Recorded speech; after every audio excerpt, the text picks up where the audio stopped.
안녕하세요. 저는 SNU 서울병원 족부전담팀 강태병 원장입니다. 많은 분들께서 미타 수술 영상을 보고 궁금하신 점들을 댓글로 달아주셔서 오늘 그 부분에 대해서 Q&A 시간을 한번 준비해 봤습니다. SNU 서울병원. 어려서부터 무지해반증이라고 해요. 근데 이런 경우는 미타 수술이 가능한지. 먼저 그 어렸을 때부터 무주해반증이라고 하시는데 보통은 선천적 무주해반증이라고 보시면 되고요. 이건 유전인 경우가 굉장히 많습니다. 일단 무주해반증은 한번 생기게 되면은 점점 진행을 하는 질환이기 때문에 교정을 해야 되고, 다만 성장기 때는 하지 않습니다. 여성분들 같은 경우에는 고등학생 정도가 되면은 성장판이 다치기 때문에 그 이후에 수술하시는 것을 추천드립니다. 수술을 했는데 들어올리는 게좀 뻣뻣하다. 이런 경우는 무주해반증 수술하고 나면은 생각보다 들어올리는 거는 금방 회복이 되는데 오히려 내려가는 게 잘 안 되는 경우가 있어요. 하지만 만약에 들어올리는 게 잘 안 된다? 무주해반증 수술 후에 뼈의 각도가 조금 잘못되었거나 엄지발가락을 위로 올리는 힘줄이 손상을 받아서 안 올라오는 경우가 있습니다. 보통 수술하고 나서 2-3개월 정도 지나면은 이런 올리는 것도 굉장히 자연스럽게 잘 되는데, 그 정도 기간이 지났는데도 올리는 것이 잘 안 된다 그러면 조금 제대로 평가를 해보시는 것이 가장 중요하고요. 수술하신 지 얼마 안 되셨으면 재활을 열심히 하시는 것이 가장 중요합니다. 엄지발가락 위로 올리는 연습, 그리고 밑으로 내리는 연습, 수건이나 밴드 등을 이용해서 근력을 조금 강화시키는 운동, 그리고 발 자체 내재근 운동이라고 해서 속에 있는 그런 근육을 강화하는 운동, 이런 것들을 열심히 해주시는 것이 가장 중요합니다.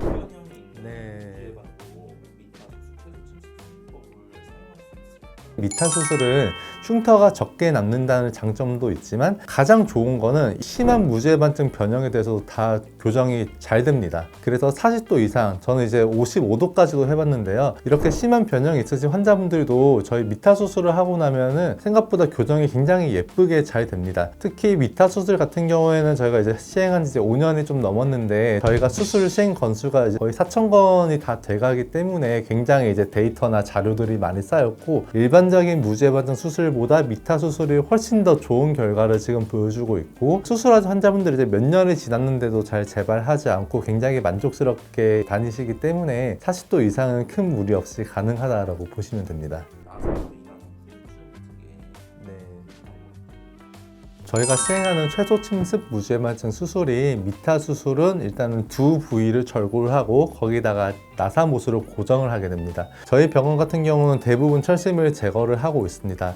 일단은 미타 수술 자체가 뼈가 붙는 속도가 굉장히 빠르기 때문에 보통은 3개월에서 4개월 정도만 지나도 뼈가 다 붙게 되고요. 물론 이 나사는 스테인리스로 만들어져 있기 때문에 몸에 남겨둬도 전혀 문제가 되지 않지만, 오히려 이게 이제 1년 이상 경과를 하고 2년, 3년 이렇게 많은 기간이 지나게 되면은 나사못이 뼈와 그 유착이 심하게 되고 안속으로 파묻히는 경우가 있기 때문에 나중에 제거하기가 굉장히 어렵습니다. 하지만 젊으신 분들은, 특히 20, 30대, 40대 수술하시는 분들은 앞으로 이제 5, 60년 이상 그 여명이 남아 있으시기 때문에 살면서 이제 무주해반증이 재발한다거나 이제 엄지발가락 쪽으로 골절이 생긴다거나 하는 그런 문제가 있을 수가 있는데, 그때 이제 몇십 년 된 나사를 빼려면 굉장히 힘들고 또 나사가 속에서 부러지는 경우도 있습니다. 그렇기 때문에 웬만하면은 제거를 하시는 것이 가장 중요하고요. 70대, 80대가 돼서 수술을 하시는 분들 같은 경우에 한해서만 너무 수술을 하기 싫다 이러면 사실 뽑지 않으셔도 됩니다. 하지만 이제 대부분 뽑는 거를 추천드리고 있어요.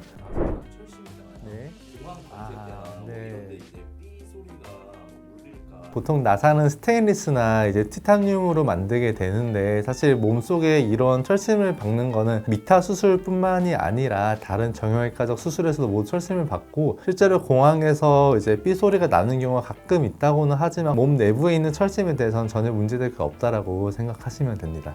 재발된 무지해반증도 밑에 테크닉으로 교정을 할 수 있어요.